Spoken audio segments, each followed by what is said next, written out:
Hello and good day, welcome to our YouTube channel, God's Promises.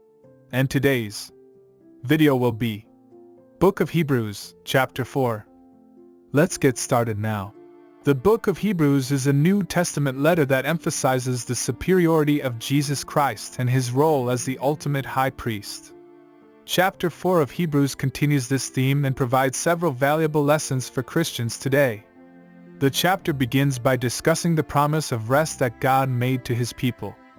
The writer reminds his audience of the story of the Israelites wandering in the wilderness and their failure to enter into God's rest due to their disobedience and lack of faith.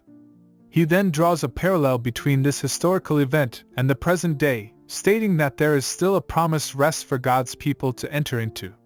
The writer of Hebrews goes on to explain that this rest is not simply a physical place or state of being, but rather a spiritual rest that is available through faith in Jesus Christ. He uses the example of God's own rest on the seventh day of creation to illustrate this point. Just as God ceased from his work and rested on the seventh day, Christians can also rest from their works and trust in the finished work of Christ. The writer then urges his readers to make every effort to enter into this rest, cautioning against the same disobedience and unbelief that kept the Israelites from entering God's rest in the past. He emphasizes the importance of God's word, stating that it is sharper than any two-edged sword and able to discern the thoughts and intentions of the heart. Through the power of God's word, Christians can lay bare their hearts and find the grace and mercy they need to enter into God's rest. One of the key teachings of this chapter is the idea that faith and obedience are necessary for entering into God's rest. The writer emphasizes that simply hearing the gospel message is not enough. It must be combined with faith in order to be effective. He also warns against the dangers of disobedience and unbelief, stating that those who persist in disobedience will be unable to enter into God's rest. Another important lesson from this chapter is the power and importance of God's word.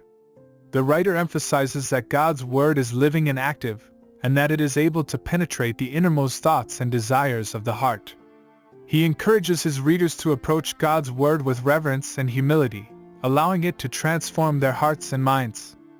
Finally, this chapter emphasizes the humanity of Jesus Christ and his role as a compassionate and understanding high priest. The writer notes that Jesus was tempted in every way, just as we are, yet he was without sin. He encourages his readers to approach Jesus with confidence, knowing that he understands their struggles and is able to provide the grace and mercy they need to overcome. In conclusion, Hebrews 4 provides valuable insights into the nature of God's rest and the importance of faith, obedience, and the power of God's word. It encourages Christians to approach God with reverence and humility, trusting in the finished work of Christ and the compassionate understanding of our high priest. Thank you for visiting us today. Please share with us your favorite Bible chapter below in the comments section. Don't forget to like and subscribe. It really does help our channel grow. Looking forward to see you back here for our next video. Always take good care.